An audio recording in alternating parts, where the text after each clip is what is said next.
오늘 대신에 하나님의 말씀을 읽어드리겠습니다. 하나님의 말씀을 들으십시오. 그리스도의 사랑이 우리를 강권하시는도다. 우리가 생각하건대 한 사람이 모든 사람을 대신하여 죽었은즉 모든 사람이 죽은 것이라. 그가 모든 사람을 대신하여 죽으심은 살아있는 자들로 하여금 다시는 그들 자신을 위하여 살지 않고 오직 그들을 대신하여 죽었다가 다시 살아나신 이를 위하여 살게 하려 함이라. 그러므로 우리가 이제부터는 어떤 사람도 육신을 따라 알지 아니하노라. 비록 우리가 그리스도도 육신을 따라 알았으나 이제부터는 그같이 알지 아니하노라. 그런즉 누구든지 그리스도 안에 있으면 새로운 피조물이라. 이전 것은 지나갔으니 보라 새 것이 되었도다. 모든 것이 하나님께로서 났으며 그가 그리스도로 말미암아 우리를 자기와 화목하게 하시고 또 우리에게 화목하게 하는 직분을 주셨으니 곧 하나님께서 그리스도 안에 계시사 세상을 자기와 화목하게 하시며 그들의 죄를 그들에게 돌리지 아니하시고 화목하게 하는 말씀을 우리에게 부탁하셨느니라. 아멘. 우리 시간 심동현 목사님 나오셔서 주의 사랑이 강건하시는 선교라는 제목으로 하나님의 말씀을 들려주시겠습니다.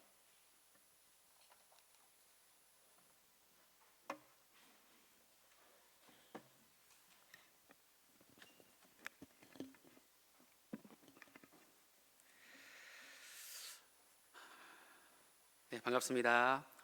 주님께서 죽음의 권세를 깨뜨리고 부활하신 이 부활주일에 함께 하나님 말씀으로 은혜를 나눌 수 있게 되어서 감사드립니다. 오늘은 부활주일인데요. 우리 주님께서는 안식 후 첫날에 주일에 부활하셨기 때문에 모든 주일은 사실 부활의 주일입니다. 그럼에도 불구하고 우리가 이렇게 부활주일을 따로 지키는 이유가 무엇일까요? 성경은 교회와 우리 예수님과의 관계를 신부와 신랑의 관계로 그렇게 비유할 때가 많은데요. 그래서 이 부부 관계를 한번 예로 들어서 설명해 보겠습니다. 여기 계신 부부분들 다 결혼 기념일 챙기시죠, 그죠? 예. 근데 우리가 결혼을 통해서 부부가 되면 매일매일 서로 사랑을 나누는데 굳이 결혼 기념일이 필요한 이유가 무엇입니까? 우리가 매일매일 누리는 그 사랑을 더 깊이 생각하고 기념하기 위해서 결혼 기념일을 지킵니다. 그와 같이 교회도 매 주일이 부활의 주일이지만 특별히 1년에 한 번은 이 부활주일을 통해서 신랑 되신 그리스도께서 부활하신 것을 더 깊이 생각하고 기념하는 것입니다. 그래서 이 시간에 부활주일을 맞이해서 주의 부활을 통해 우리에게 주어진 새로운 정체성이 무엇이며 또 사명이 무엇인지 또 특별히 성경과 관련해서 그 내용들을 함께 살펴보도록 하겠습니다. 오늘 함께 읽은 성경 본문의 첫 구절인 14절을 보시면 그리스도의 사랑이 우리를 강권하시는도다 라고 고백합니다. 여기 나와 있는 이 그리스도의 사랑이 어떤 사랑일까요? 어떤 사람들은 하나님의 사랑이라고 하면 하나님께서 나의 기도에 응답해 주시고 또 내가 하는 일들을 형통하게 하시고 나의 삶의 문제들이 해결되게 하시고 그런 것들을 통해서 하나님이 나를 사랑하신다라고 이렇게 느끼시는 분들이 많습니다. 그것도 사랑이죠. 그러나 그런 것에서만 하나님의 사랑을 우리가 느낀다면 삶의 문제 앞에서 해결되지 않는 일들 앞에서 우리는 하나님을 원망하게 될 것입니다. 우리가 하나님의 사랑을 가장 깊이 발견하고 누려야 할 곳은 그런 것들이 아니라 그리스도의 십자가 죽으심과 부활입니다. 그래서 14절에서 그리스도의 사랑이 우리를 강권하시는도다 라고 말씀하신 이후에 그 이유에 대해서 뒤에 설명할 때에 예수님께서 한 사람 즉 예수님께서 모든 사람 즉 하나님의 택한 백성인 우리를 위하여서 죽으셨다라고 말씀하고 있고 또 15절에서는 그 예수님께서 다시 살아나셨다라고 말씀하고 있습니다. 여러분들은 큰사랑교회 성도님들이니까 제가 이 질문을 하겠습니다. 이 세상에서 가장 큰 사랑은 무엇입니까? 예수님께서 우리에게 답을 주십니다. 요한복음 15장 13절에서 사람이 친구를 위하여 자기 목숨을 버리면 이보다 더 큰 사랑이 없나니 라고 말씀하십니다. 나를 위해 목숨을 아끼지 않는 것, 그보다 더 큰 사랑은 없죠. 그런데 예수님께서 우리를 위해 십자가에서 목숨을 내어주셨습니다. 언제 목숨을 내어주셨습니까? 로마서 5장 8절은 우리가 아직 죄인 되었을 때에 그리스도께서 우리를 위하여 죽으심으로 하나님의 그 사랑을 확정하여서 우리에게 보여주셨다라고 말씀합니다. 우리가 아직 죄인 되었을 때, 죄인이 어떤 사람입니까? 하나님을 부인하고 하나님을 무시하고 대적하는 자들이 죄인입니다.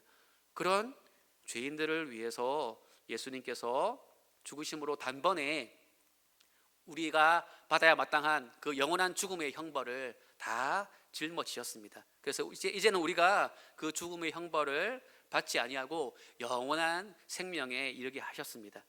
예전에 어떤 학생이 저한테 이런 질문을 했었습니다. 예수님은 3일 동안 죽어 계셨으니까 우리가 지옥에서 받아야 될 형벌도 3일치만 면제되는 거 아니냐. 학생 사역하면 이게 재밌습니다. 굉장히 창의적인 질문들을 하거든요. 일견 맞아 보이죠. 예수님이 3일 동안 죽음 가운데 계셨으니까 우리도 3일 정도 별이 면제되는 거 아니냐. 그럴까요? 그렇지 않습니다. 우리는 유한한 한계가 있는 인간이기 때문에 무한하신 그 하나님의 영광을 무시하고 침범하고 부인한 그 죄는 무한한 죄입니다. 무한한 죄이기 때문에 그 무한한 죄에 대한 형벌도 무한합니다. 그러나 우리는 유한한 인간이기 때문에 그 무한한 벌을 받기 위해서는 무한한 시간 동안, 영원한 시간 동안 지옥에서 형벌을 받아야 합니다. 그러나 우리 예수님 어떤 분이십니까? 그 니케 신경에 나온 것처럼 참 하나님이십니다. 그래서 예수님은 무한한 영광을 가지신 분입니다. 그래서 우리가 무한한 시간 동안 영원토록 받아야 될 그 형벌을 예수님은 무한한 영광을 가지고 단번에 짊어지실 수가 있습니다. 그러므로 사실은 예수님께서는 3일씩이나 죽음 가운데에 계실 필요가 없습니다. 그 무한한 형벌을 짊어지는 데에는 예수님은 단번에 짊어지실 수 있기 때문에 그렇습니다. 그래서 십자가에서 죽으시고 그 즉시 부활하셨다 할지라도 죄인의 형벌을 충분히 다 짊어지실 수 있는 것이죠. 그럼에도 불구하고 어떤 의미에서는 3일씩이나 죽음 가운데 계신 이유는 무엇입니까?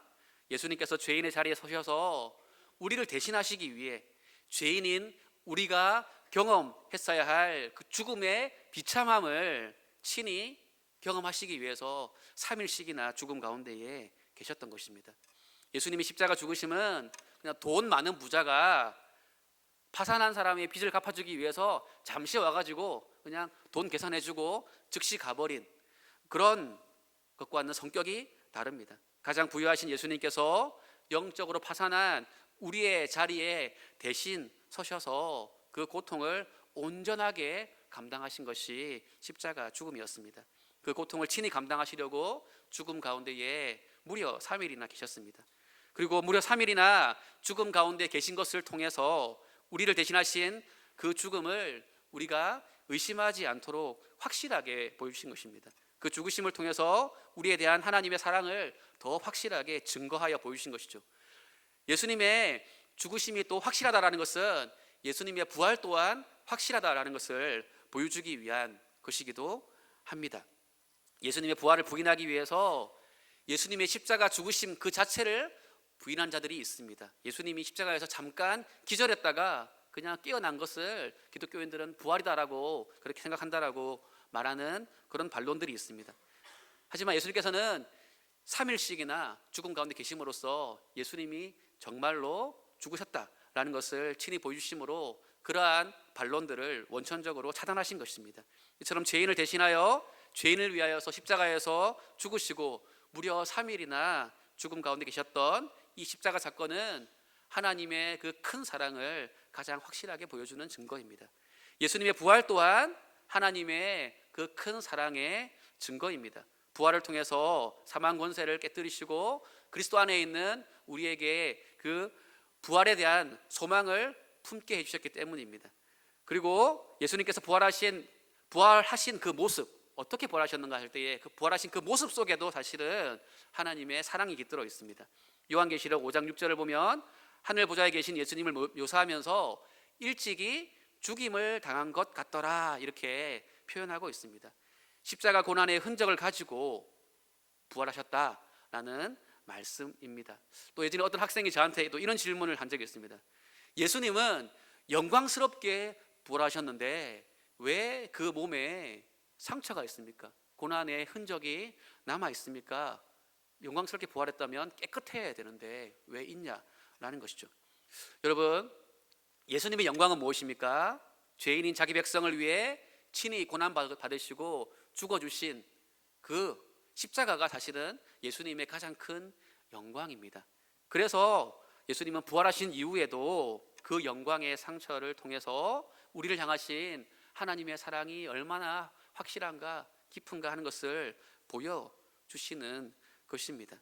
그리고 예수님께서는 십자가에서 우리를 대신해 죽으신 이후에 사람으로서의 그 정체성을 버리지 않으시고 여전히 부활하신 몸을 가지고 하나님이시면서 또 동시에 사람으로서 계신 것, 그것에도 하나님의 사랑이 깃들어 있습니다.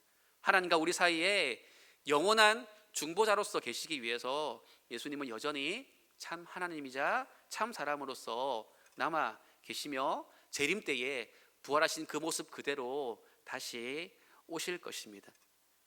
이처럼 부활하셔서 영원토록 계신 것, 사실 하나님이신 예수님께서 사람이 되신 것 엄청난 낮아짐이거든요.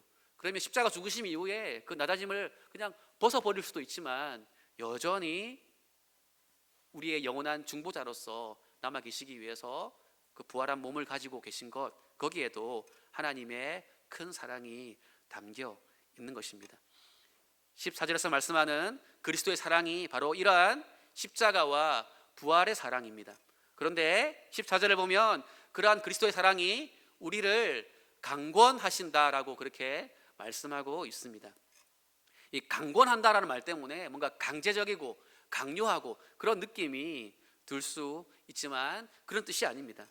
하나님의 사랑이 우리를 강권한다라는 것은 하나님의 사랑이 우리를 에워싸고 휘감고 사로잡아서 그 사랑으로 우리를 매료시키시고 우리를 감격시키신다. 그래서 우리도 하나님을 기쁨으로 기꺼이 사랑하게 이끄신다. 그런 의미입니다. 그렇게 십자가의 그 사랑으로, 부활의 사랑으로 우리를 강권하시는 목적은 무엇입니까? 15절을 보면 예수님께서 우리를 대신하여 죽으셨을 뿐만 아니라 우리를 대신하여 다시 살아나셨다라고 말씀합니다. 그래서 우리가 주를 위하여 살게 하신다라고 그렇게 말씀합니다. 예전에 우리는 자기 자신만을 위해 살았는데 이제는 주를 위해 살도록 예수님께서 십자가에 죽으시고 부활하셨고 그 사랑을 우리에게 알려주신다라는 것입니다. 그리스도의 사랑으로 우리를 강권하시는 목적은 주를 위해 살게 하려는 것입니다. 다른 종교의 신들은 인간이 먼저 신을 위하여 살면 신이 그 정성을 보고 인간을 위해서 뭔가를 해줍니다. 그러나 예수님께서는 우리가 무엇을 하기 이전에, 우리가 아직 죄인 되었을 때에 먼저 우리를 위하여 십자가에서 죽으시고 부활하셔서 우리를 향하신 하나님의 사랑을 먼저 베풀어 주십니다. 그리고 그 사랑으로 우리를 에워싸고 휘감고 감싸서 그 사랑으로 우리를 강권하십니다. 그래서 그 사랑에 감격하여서 우리도 기꺼이 주를 위하여 살게 하시는 것입니다. 여기서 우리가 주를 위하여 산다라는 것은 미래에 예수님 다시 오시면 부활하여서 천국에서 주를 위하여 산다, 그때서야 비로소 주를 위하여 산다, 그런 뜻이 아닙니다. 여기서 주를 위해 산다라는 것은 시제를 보면 현재 시제입니다.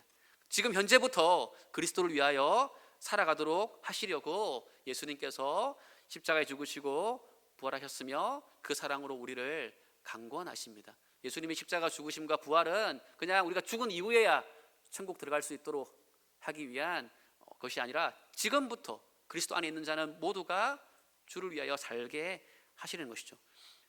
부활주일 제가 설교를 부탁받고 제가 작년 큰사랑교회 부활주일 설교를 한번 찾아봤습니다. 네, 조현모 목사님이 하신 설교를 먼저 한번 이렇게 들어봤는데 예수님께서 십자가에서 죄의 문제를 해결하셨을 뿐만 아니라 부활을 통해서 우리를 완전히 새로운 존재가 되게 하셨기 때문에 미래에 부활하게 될 것뿐만 아니라 지금 현재 우리의 삶에서 부활의 효력을 누리는 것이 중요하다라는 내용으로 설교하신 것을 제가 보았는데요. 그 말씀과 사실 오늘 본문의 말씀이 사실 동일한 내용을 우리에게 말씀하고 있습니다. 예수님의 부활은 우리의 미래의 부활에만 영향을 끼치지 않습니다. 본문의 15절에 나오는 것처럼 지금 현재 그리스도를 위해, 주를 위해 살아가도록 하려고 예수님께서 십자가에서 죽으시고 부활하셨습니다. 그래서 오늘 본문의 17절을 보시면 그리스도 안에 있으면 장차 앞으로 미래에 새로운 피조물이 될 것이고 또 주의 것이 될 것이다, 새 것이 될 것이다, 그렇게 말하지 않습니다. 그러니까 미래 시점으로 말하지 않습니다. 우리가 이미 새로운 피조물이 되었고 이미 새 것이 되었다, 그렇게 말씀합니다. 우리 주 예수 그리스도를 믿음으로 그리스도 안에 있는 자, 그래서 그리스도와 연합된 자는 부활하신 예수님과 함께 하면서 동행하면서 그리스도를 위해 살아가는 새로운 피조물이 됩니다. 오늘 본문의 앞부분인 고린도후서 5장 전반부를 보면 장차 우리가 하늘에 있는 그 영원한 집에 부활하여 들어가게 될 것을 말씀하면서 고린도후서 5장 5절에서 그 보증으로 성령을 우리에게 주셨다라고 말씀합니다. 여기서 보증이라는 것은 장차 우리가 부활하여서 영원한 생명을 누리게 될 것을, 저 새하늘과 새 땅에서 생명을 누리게 될 것을 이 땅에서부터 미리 맛보게 해주신다라는 의미입니다. 그리스도의 영이신 성령께서 우리와 함께 하시며 우리로 하여금 부활의 능력을 덧입어서 이 땅에서부터 주를 위하여 살아가는 그 복을 누리게 해주시는 것입니다. 이처럼 하나님께서는 십자가와 부활을 통해서 우리를 새로운 피조물 되게 하시고 그 사랑으로 우리를 강권하셔서 주를 위해서 기꺼이 살아가게 하십니다. 그런데 우리가 주를 위하여 산다라는 것은 하나님에 대한 태도하고만 관련되지 않고 또 사람에 대한 태도하고도 관련이 있습니다. 16절에 나오는 것처럼 주를 위해 사는 자는 어떤 사람도 육신을 따라 알지 아니하게 된다라고 말씀합니다. 즉 세상의 관점이 아닌 말씀의 관점에서, 하나님의 시선에서 사람들을 바라보게 된다라는 뜻입니다. 세상의 관점이 아닌 말씀의 관점에서 세상 사람들을 바라볼 때에 세상 사람들은 어떤 상태입니까? 로마서 3장 10절과 11절은 이렇게 말씀합니다. 기록된 바 의인은 없나니 하나도 없으며 깨닫는 자도 없고 하나님을 찾는 자도 없다, 이렇게 말씀합니다. 모든 인간은 하나님을 떠나 하나님을 찾지 않는 상태입니다. 그 사람이 돈이 많든 세상에 지위가 많든 높든 권력이 있든 어떤 세상에 뭐가 있다 할지라도 모든 사람들은 하나님을 떠나 있는 상태입니다. 그래서 에베소서 2장 3절은 모두가 본질상 진노의 자녀이다, 이렇게 말씀합니다. 그러므로 모든 인간은 어떤 상태입니까? 말씀의 관점에서 볼 때에 하나님과 화목하지 못한 그러한 상태입니다. 그래서 18절에 나오는 것처럼 하나님께서는 예수 그리스도로 말미암아 먼저 우리를 하나님과 화목한 자가 되게 하는 그러한 은혜를 누리게 해주십니다. 그리고 그것으로 그치는 것이 아니라 우리를 통해서 다른 사람들도 하나님과 화목하게 하는 삶으로 이끄는, 인도하는 그 사명을 우리에게 주십니다. 여러분, 주를 위해 산다라는 것은 사람들에 대해서는 아무런 관심도 주지 않고 오직 주만 그냥 바라본다, 그런 뜻이 아닙니다. 주님께서 사람들을 바라보시는 그 시선으로 사람들을 바라보며 그들도 하나님과 화목하도록 그렇게 이끄는 것, 그것이 주를 위한 삶입니다. 예를 들어서 자녀가 부모를 위한다면 어떻게 살겠습니까? 부모님만 바라보지 않습니다. 예를 들어서 부모를 무시하거나 미워하고 있는 다른 형제 자매가 있다면 그 형제 자매를 그냥 가만히 내버려 두는 것이 아니라 그 형제 자매를 권면하여서 부모님과 화목해질 수 있도록 그렇게 이끌게 되지 않겠습니까? 그것이 부모님을 위한 삶인 것이죠. 마찬가지입니다. 주를 위해 사는 자도 이와 같이 하나님을 떠난 하나님의 백성들이 다시금 돌이켜서 하나님과 화목하게 하는 그 사명을 잘 감당해야 합니다. 물론 하나님과 화목하게 하는 일의 모든 공로는 그리스도로부터 나옵니다. 그래서 18절을 보시면 그리스도로 말미암아 화목하게 하셨다라고 말씀합니다. 예수님께서 우리를 대신해 십자가에서 죽어주심으로 우리는 영원한 형벌에서 벗어났고 부활을 통해 새 생명 가운데서 주를 위해 살아가며 하나님과 화목할 수 있게 되었습니다. 자, 그런데 예수님께서 십자가를 통하여서 하나님과 우리 사이를 화목하게 해주셨다라는 것을 잘못 이해하면 이렇게 하나님 아버지를 그냥 화가 난 분으로만 오해할 수 있습니다. 그래서 예수님께서는 십자가를 통해서 화가 난 하나님 아버지를 달래시고, 또 한편으로는 죄인인 우리를 또 달래가지고 이렇게 화가 난 아버지와 철없는 자녀를 화목시키시는 그러한 이미지를 생각해낼 수 있는데, 그것은 잘못된 이미지입니다. 예수님께서 우리의 죄를 위해 십자가에서 죽으셨기 때문에 그제서야 화가 난 하나님 아버지께서 화를 푸시고, 그제서야 비로소 우리를 사랑하기 시작하신 것이 아니다라는 것입니다. 시편 18편 19절을 보시면 주님이 나를 기뻐하심으로 나를 구원하셨다라고 말씀합니다. 예수님의 십자가 때문에 하나님 아버지께서 비로소 화를 푸시고 우리를 사랑하기 시작하신 것이 아니라, 하나님 사랑은 결과가 아니라 사실은 원인입니다. 주께서 우리를 기뻐하시고 사랑하셨기 때문에 독생자를 보내어서 십자가를 지게 하신 것입니다. 우리가 잘 아는 요한복음 3장 16절은 뭐라고 말씀합니까? 하나님이 세상을 이처럼 사랑하사 독생자를 주셨다라고 말씀합니다. 독생자를 주셨기 때문에 화를 푸시고 그제서야 우리를 사랑하게 되었다라고 말씀하지 않습니다.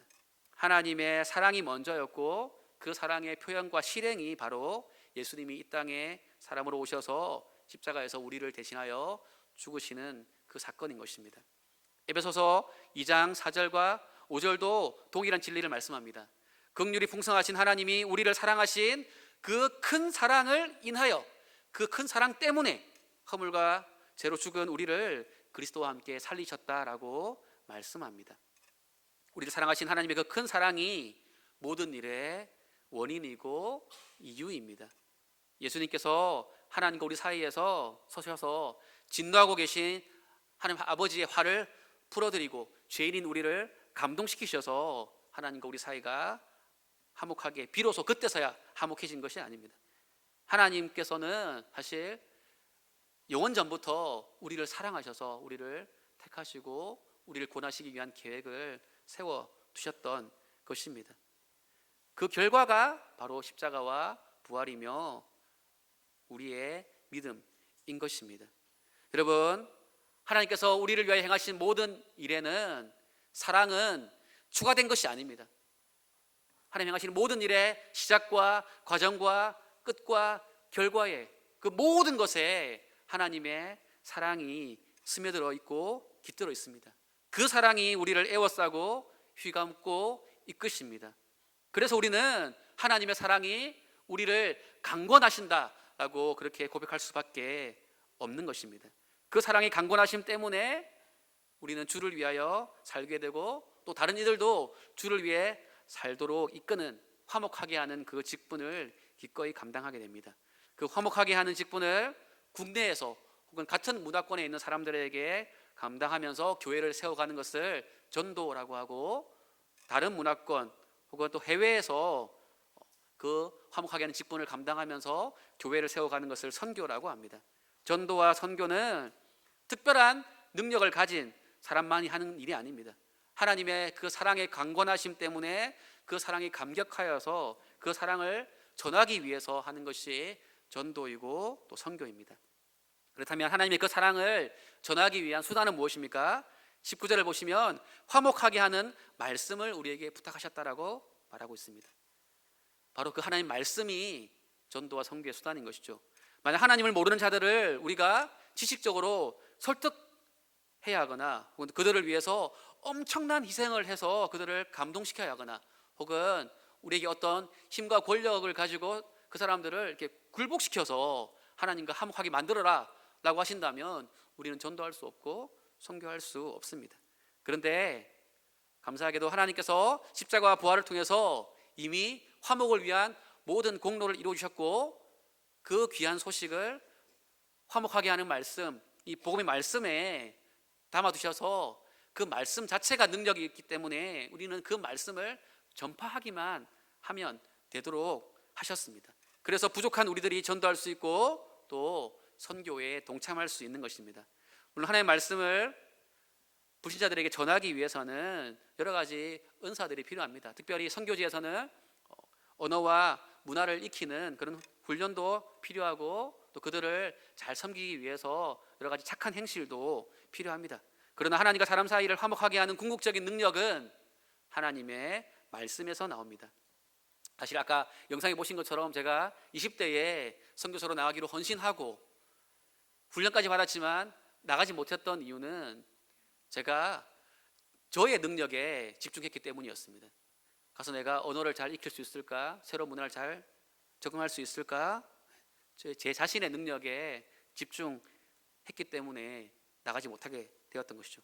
그런데 시간이 지나서 지금 나갈 수 있는 이유는 무엇입니까? 제가 그 사이에 제 의지력이 막 강해지고 제 실력이 막 좋아지고 그래서 나가는 것이 아니라 그리스도의 사랑이 저를 더 그 사이에 더 휘감으시고 강권하셨기 때문이기도 하고 또 사역을 하는 동안에 말씀의 능력을 깨달으면서 화목하게 하는 그 말씀을 들고 전파하기만 한다면 하나님께서 또 열매를 맺게 하신다라는 것들을 그동안 깨닫게 하시고 경험하게 하셨기 때문에 그렇게 나갈 수 있게 된 것입니다.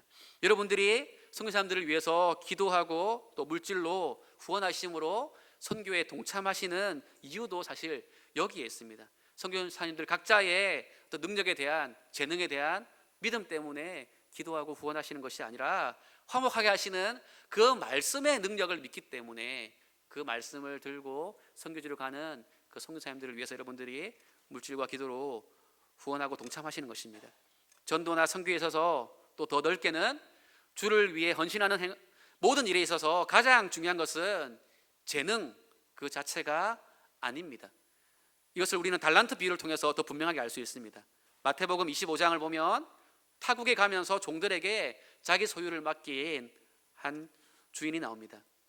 이 주인은 승천하신, 그래서 재림 때 다시 오시는 그 부활하신 예수님을 가리키는 것인데요. 근데 마태복음 25장 15절을 보면 각각 그 재능대로 달란트를 1달란트, 2달란트, 5달란트를 맡겼다라고 말씀하고 있습니다.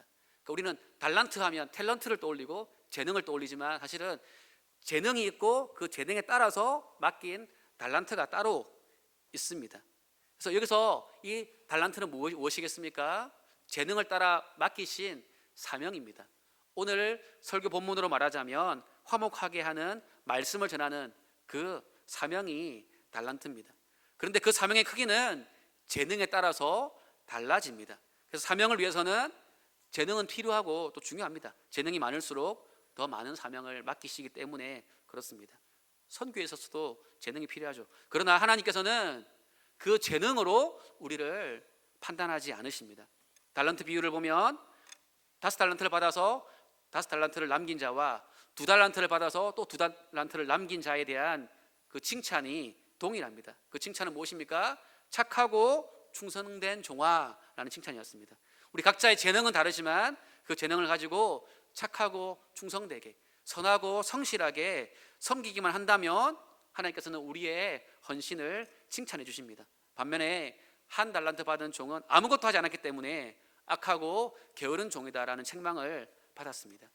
우리 각자의 재능은 다 다릅니다. 근데 내 재능이 작다는 이유 때문에 섬기지 않는다면 하나님께 책망받게 될 것입니다. 하지만 다른 사람에 비해서 내 재능이 아무리 작다 할지라도 그 재능을 착하고 충성되게 사용하기만 한다면 하나님께서는 칭찬해 주실 것입니다.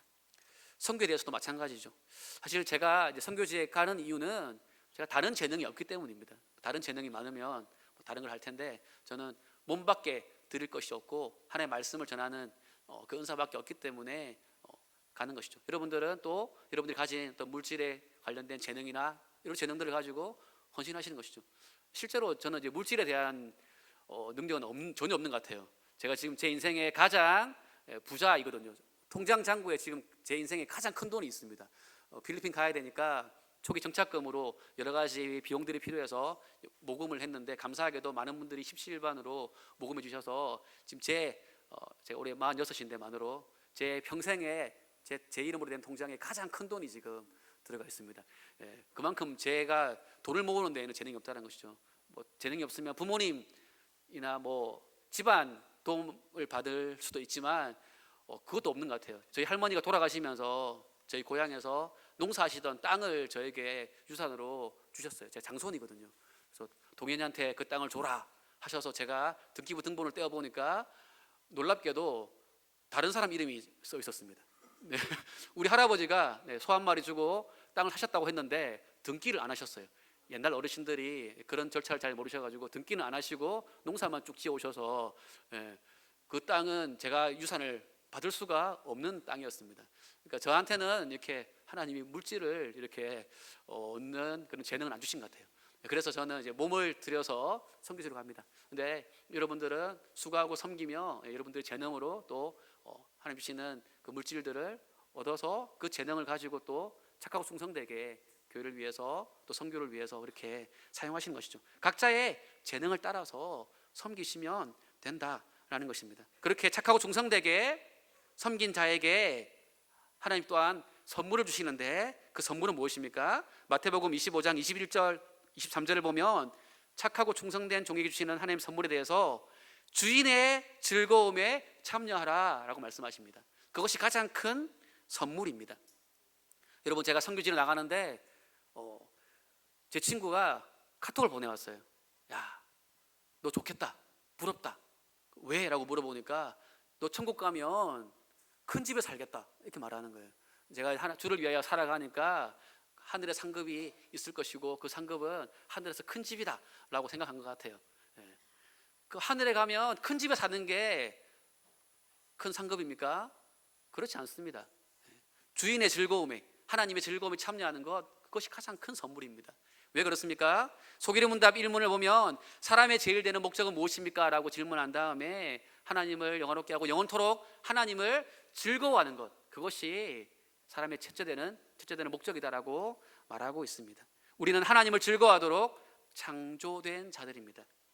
그리고 그렇기 때문에 하나님을 즐거워하는 것이 우리를 창조하신 목적에 가장 맞는 가장 큰 복인 것이죠.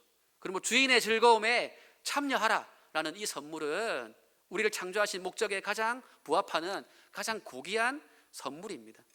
이처럼 하나님은 우리를 사랑으로 강권하셔서 하나님의 사명에 기꺼이 순종하게 하실 뿐만 아니라, 그러니까 우리가 사명을 감당하는 데 있어서 그 힘과 동기부여를 주실 뿐만 아니라 그 은혜에 감격하여서 기꺼이 헌신하면 우리는 마땅히 행할 일을 행한 무익한 종일 뿐인데, 그런 우리에게 또한 다시금 가장 고귀한 선물, 주인의 즐거움에 참여하는 그 선물을 주심으로써 또다시 하나님의 사랑을 우리에게 베풀어 주십니다.